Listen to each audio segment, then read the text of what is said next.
Hello friends, সবাই কেমন আছো? তো আজকেও চলেছি ছোট্ট একটা মিনি ব্লগ নিয়ে। দেখতেই পাচ্ছ আমি রেডি হয়ে গেছি, মামসোনা ওইদিকে রেডি হয়ে গেছে, আর মামি বাবা একটু হেয়ার স্টাইল করছে। তার কারণ আমরা একটু ঘুরতে বেরোবো। তো পাশের বাড়িতেই যাচ্ছি, একটা পুজোর নেমন্তন্ন আছে, গৃহপ্রবেশের নেমন্তন্ন।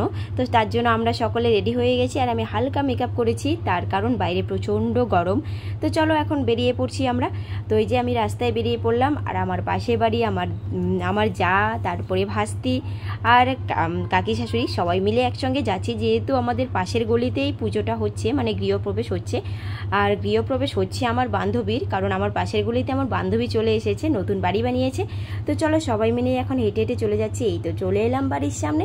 তো চলো, বাইরের গেটটা কিন্তু খুব সুন্দর করে সাজিয়েছিল। এখন আমরা ভিতরে চলে যাচ্ছি। তো নতুন বাড়ি দেখতে কিন্তু দারুণ লাগছিল। তো চলো, আমি পুরো ভিতরে চলে এসেছি, আর আসা মাত্রই কিন্তু আমি পুরো বাড়িটা ঘুরে ঘুরে দেখছিলাম, যেহেতু প্রথমবার এলাম আমি ওদের বাড়ি।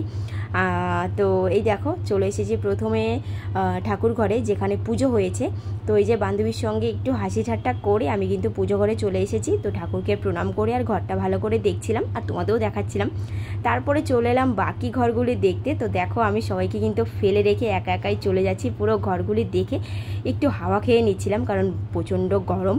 তো খাওয়া দাওয়ার পর এদিকে চলে এসেছি পেট ভোজন করতে। আর এদিকে প্রথমে দিয়ে দিল ফল, তারপরে দিয়ে দিল সিন্নি প্রসাদ। তো সব কিছু আমি একদম দেরি না করে খেয়ে নিচ্ছি, কারণ প্রচণ্ড খিদেও পেয়ে গেছিলো।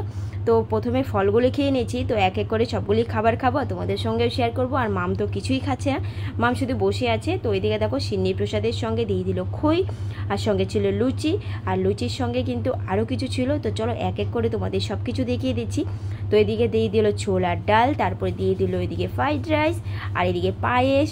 তো এত কিছু খাবার আমি কখন খাবো, চলো চটপট খেয়ে নিচ্ছি। তোমাদের সঙ্গে কথা বলতে বলতে কিন্তু আমার খাওয়া কমপ্লিট। আর এদিকে পায়েস খাওয়াটাও কমপ্লিট, আর এদিকে দিয়েছিল চাটনি, পায়েস, সঙ্গে ছিল মিষ্টি। তো খাওয়া দাওয়া কমপ্লিট করে এই দেখো আমি এখন বান্ধবীকে টাটা বলছিলাম, কারণ এখন অনেকটা লেট হয়ে গেছে, আমি বাড়ি চলে যাব। তো চলো আজকে মিনি ব্লগটা এখানেই শেষ করছি।